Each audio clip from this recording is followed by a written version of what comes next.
To truly heal, you have to understand that much of what your mother did to you. The words, the silence, the distance, the pressure was not about you at all. It was about her pain, her wounds, her past, her unmet needs that were never healed.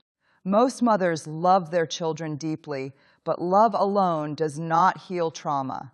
If a mother has never learned to process her pain, that pain leaks into her parenting, quietly, invisibly, but powerfully. Maybe she was emotionally unavailable, always busy, or dismissive when you needed her most. Maybe she was critical, controlling, or unpredictable, loving one day and distant the next. And as a child, you probably internalized that behavior as a reflection of your worth. You thought something was wrong with you. But the truth is, she was living in the shadow of her own unhealed story. She wasn't rejecting you. She was replaying patterns she didn't know how to stop. Your mother learned how to love from someone else who might not have loved her properly. She learned how to survive, not necessarily how to connect. If she grew up in a home where emotions were ignored, love was conditional, or boundaries were blurred, she carried those lessons forward. She may have believed that control equals care, or that silence equals strength, or that criticism is the way to build resilience. So when she raised you, she didn't see her behaviors as harmful. She saw them as normal. This is where healing begins, by recognizing that her parenting was shaped by her pain, not your value. She wasn't capable of giving what she didn't have. And while that doesn't erase the hurt, it helps you stop taking her actions personally. Her inability to nurture you emotionally wasn't proof that you were hard to love. It was proof that she never learned how to love herself fully. When you understand this, something shifts inside you. You begin to see her not as a perfect figure who failed you, but as a human being who struggled, who broke, who didn't know better. You stop asking, "Why wasn't I enough?" and start asking, "What broke her so deeply that she couldn't see me?" That question changes everything. It turns resentment into reflection, anger into awareness. Many of us grow up thinking our mother is supposed to be flawless, a symbol of unconditional love. But mothers are humans who carry the weight of generations before them. They carry silence, shame, expectations, and pain they were never allowed to express. What they couldn't process, they projected. What they couldn't speak, they passed down through tone, through behavior, through the energy they brought into the home. Understanding this truth doesn't mean minimizing your pain. It means reclaiming your perspective. It means realizing that what she said or didn't say, what she gave or withheld, came from her level of consciousness at that time. You didn't cause her wounds, and you couldn't heal them as a child. Her pain became her parenting, and her parenting became your emotional inheritance. But that inheritance doesn't have to define you forever. It only defines the story you choose to rewrite. Next one of the hardest truths to accept is that your mother may have genuinely loved you, but still hurt you. This is confusing because as children, we assume love automatically means safety, warmth, and understanding. But emotional awareness is not something everyone learns, and love without awareness can easily become control, criticism, or silence. Your mother might have done what she thought was best for you, yet those same actions may have left you feeling unseen or unloved. Many mothers express love through actions rather than emotions, through food, discipline, sacrifice, or hard work. They believe that meeting your physical needs equals love. But emotional needs are different.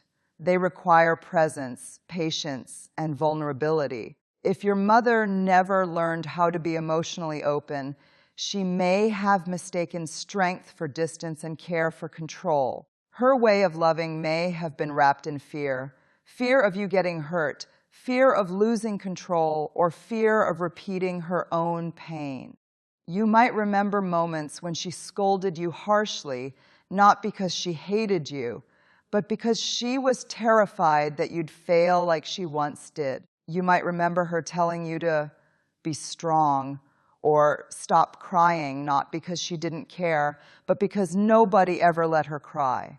For her, emotions were a sign of weakness, so she built walls instead of bridges. And you grew up thinking love was supposed to feel heavy, conditional, or confusing. That's the hidden tragedy of generational trauma. It teaches people to protect instead of connect. Your mother might have wanted closeness, but didn't know how to handle vulnerability. So she used the only tools she had, silence, control, or perfectionism, to express what she couldn't say out loud, I love you, but I don't know how to show it without losing myself. When you begin to see this difference between love and emotional awareness, you stop judging her only by how she acted. You begin to understand why she acted that way. You realize that her love was filtered through her emotional limitations. She loved you with what she knew. She gave you the kind of love she was taught to give, even if it didn't feel like love to you. Understanding this helps you separate her intent from her impact. Her intent might have been love, but her impact might have been pain. You can hold both truths without denying either. You can say, she loved me, and still admit, she hurt me. Both can exist at once. Healing begins when you stop seeing those two truths as opposites and start seeing them as the full picture of what actually happened. When you understand that love can exist without emotional awareness, you free yourself from the need to rewrite the past. You stop chasing a version of her that could love you the way you needed. Instead, you begin to understand her humanity, flawed, limited, but real. And in that understanding, you create space to redefine love for yourself, a love that feels safe, kind, and emotionally awake. Healing is often misunderstood.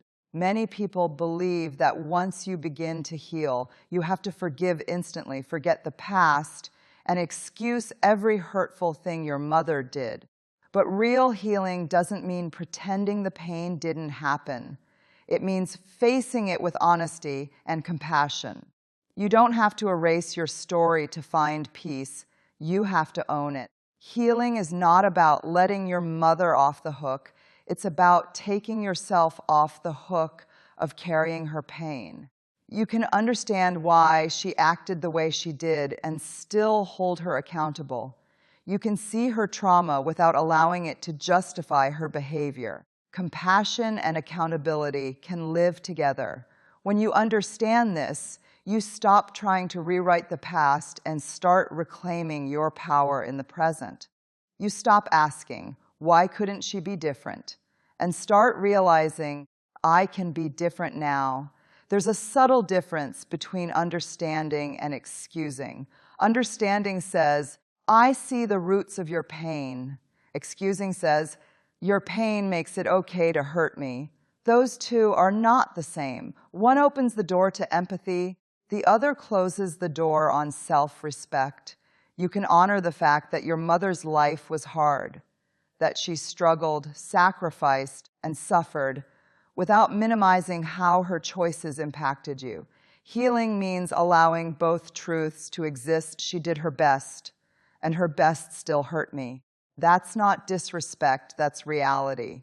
Pretending otherwise only keeps you trapped in denial, repeating patterns you don't understand. When you excuse everything she did out of guilt or fear, you abandon yourself again, just as you might have done as a child, trying to earn her love or avoid her disappointment.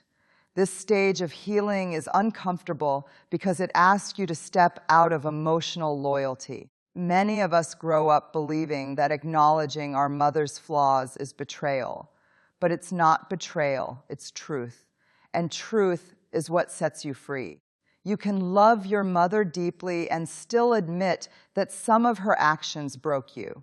You can wish her peace while still protecting your boundaries. Real healing invites you to see her as human, not as a saint, not as a villain, but as a person with both light and shadow. It allows you to grieve the mother you wished you had while accepting the one you did have. And in that grief, there's clarity. You begin to realize that healing is not about rewriting her story. It's about rewriting your relationship with her story. When you stop excusing her behavior, you stop defending the pain that shaped you. You begin to defend your healing instead. You start to say, I understand where it came from, but it still wasn't okay. That statement becomes the foundation of your growth, because healing is not about choosing between empathy and truth. It's about holding both in balance, so you can finally step into peace without losing your sense of self. No matter how old you are, 20, 40, or 60, there's still a part of you that quietly waits for your mother's love. That little child inside still hopes she'll finally see you, understand you, or say the words you needed to hear. I'm proud of you. You did your best. I'm sorry. This is one of the deepest emotional truths most people never talk about, the silent waiting for a mother who may never come the way you needed her to. You can grow up, become strong, independent, and successful, but a small piece of your heart still aches for her approval. It shows up in subtle ways, in the way you overachieve, in the way you fear rejection, or in the way you crave validation from others.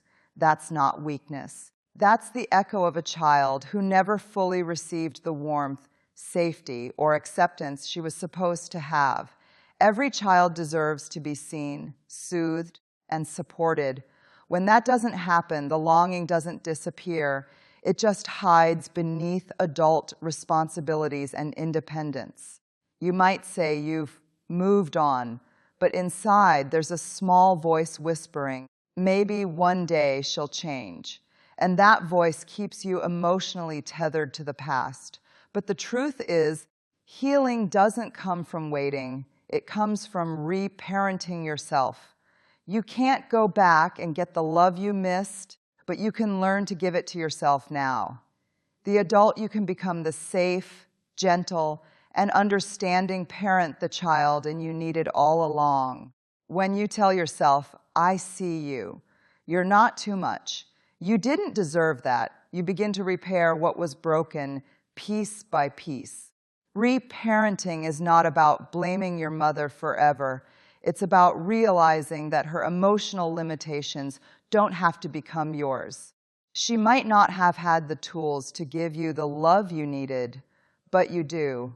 You can give yourself permission to rest when you're tired, to express feelings without shame, to believe you are worthy of love without earning it. These small acts of self-compassion are how you rewrite your emotional story. You also start to see how that inner child has been driving many of your adult choices. Maybe you chase people who treat you the way your mother did, distant, dismissive, or unpredictable, because a part of you still hopes to finally win the love you lost. But when you recognize that pattern, you can pause and ask, is this love, or is this my inner child still trying to heal? That awareness changes everything. The moment you start showing up for yourself in ways your mother couldn't, the waiting ends. You no longer need her to fill the emptiness because you're filling it yourself with truth, care, and understanding. The child in you doesn't disappear. She just stops waiting. She finally feels safe because you, the adult version of her, have taken over the job your mother couldn't complete.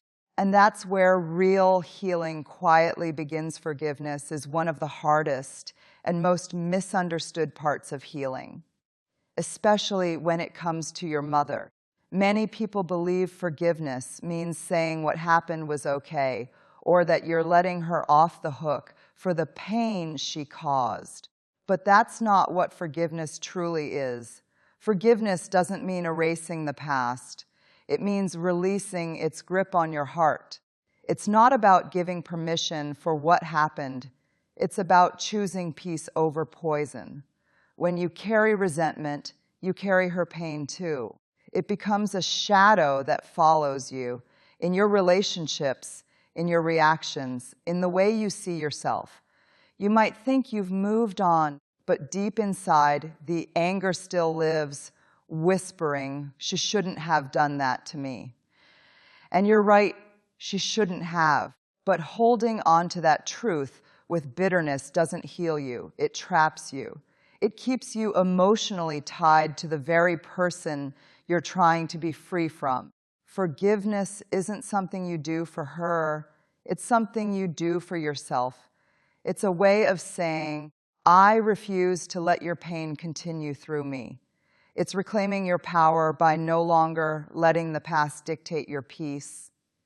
It's not a moment, it's a process, a slow, gentle letting go one layer at a time. You don't have to forgive all at once.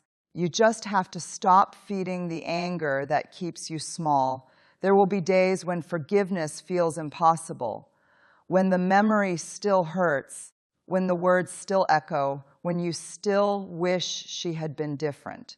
And that's okay. Forgiveness doesn't erase your boundaries. It strengthens them. You can forgive and still choose distance.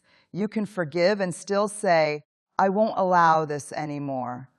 True forgiveness is clarity, knowing that you can acknowledge the pain without living inside it anymore. Sometimes forgiveness also means grieving the mother you hoped for. It's realizing that she may never apologize, never understand, never change, and deciding that you will love yourself enough to move forward anyway. It's the quiet courage of choosing your peace over her patterns. When you reach that point, you begin to feel lighter. The memories no longer sting the same way. The past stops defining you. It becomes just a story, one that shaped you, but no longer controls you. Forgiveness doesn't make what she did acceptable. It simply removes her power to keep hurting you in the present. Because forgiveness isn't about saying, "You were right." It's about saying, "I deserve peace." It's not a gift to her. It's a gift to yourself. It's the final act of self-liberation that breaks the emotional chain between mother and child, pain and healing, past and present. And in that release, you don't lose your strength, you finally find it. Healing your relationship with your mother isn't about rewriting her story. It's about reclaiming yours. When you finally understand the roots of her pain, the limits of her love, and the echoes of her silence, something powerful happens. You stop living as the wounded child and start rising as the conscious adult. You realize that your worth was never defined by her approval, her affection, or her awareness. It was always yours. Healing is not a single moment. It's a lifelong practice of choosing peace over resentment, empathy over anger, and self-love over blame. You honor her by breaking the cycle, by becoming everything she couldn't be, and by giving yourself the love you always needed. The real victory isn't in changing her. It's in changing what her story means to you. That's where true freedom begins, and where your healing becomes your power.